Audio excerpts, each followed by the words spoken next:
subimos a la montaña por el mejor helado artesanal. Ahora vamos a empezar a probar este helado que estamos acá a 2400 metros de altura y uno creería, con este frío, con esta nieve, sí, vamos a comer helado. Es un sacrificio que estoy dispuesta a hacer por todos ustedes. Vengan. Para celebrar el 24 de marzo, Día del Helado en Europa, un grupo de heladeros vénetos subieron a este refugio en la montaña, en medio de la nieve, para armar la heladería más alta de Europa. Frente a un público internacional, ofrecieron algunos de sus mejores gustos de helado.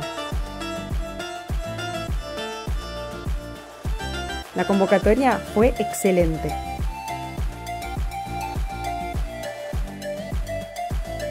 Y los resultados tan buenos como el helado.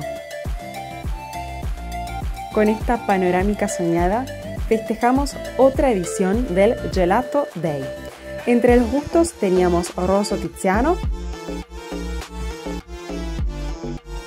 tiramisú, prosecco, strudel de los Alpes y el clásico Sbatudin. ¿Lo conocen?